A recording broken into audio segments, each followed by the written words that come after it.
So, what's the real difference between knowing every bolt on a marine engine and truly commanding an engine room? We're about to dive into a huge disconnect in marine engineering, that gap between knowing the tech and handling the reality.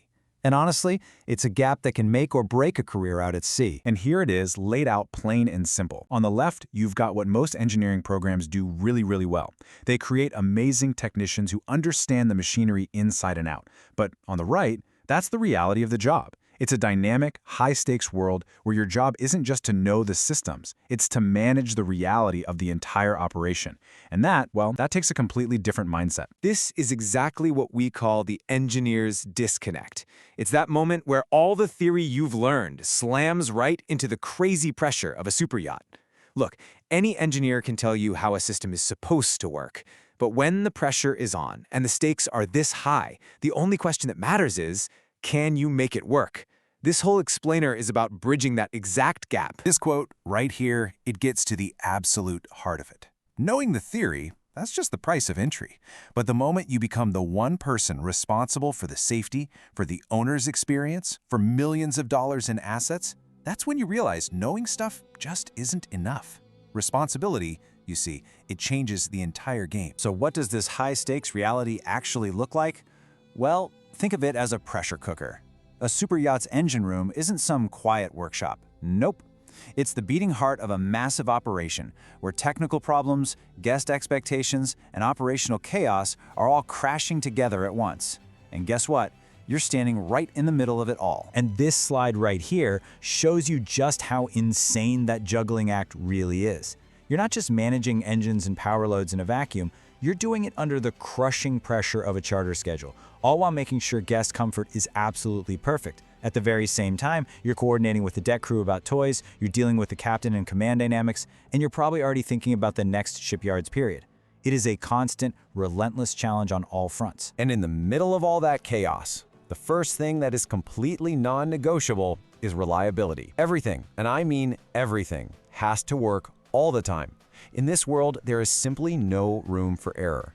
A system failure isn't just an inconvenience. It can sink $1 million charter and destroy a reputation you've spent years building. The second non-negotiable, and this is the big one, is safety. This is where you feel the true weight of responsibility.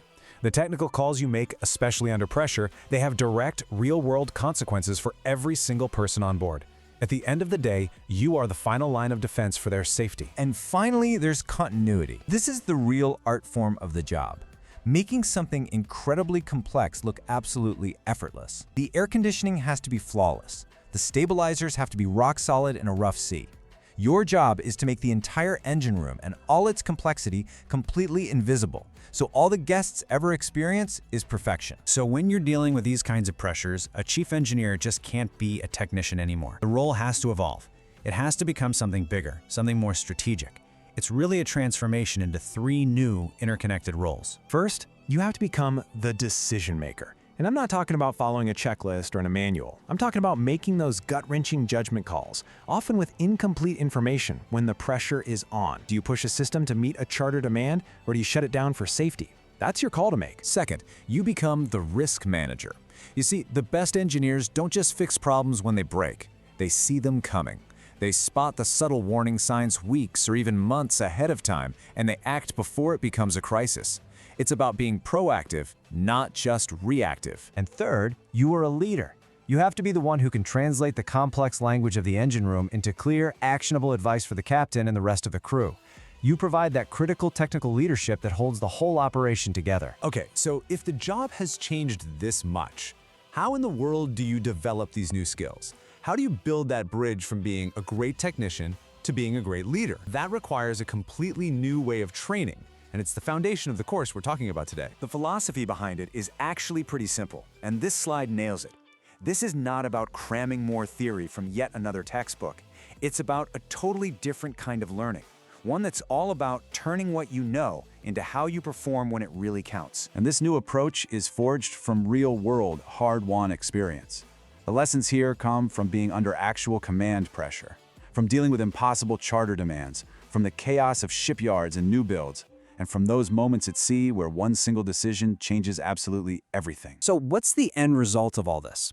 It's a genuine professional transformation. The goal here isn't just to make you a better technician.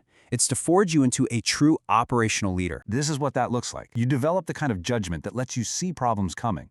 You learn how to balance all those impossible priorities we talked about.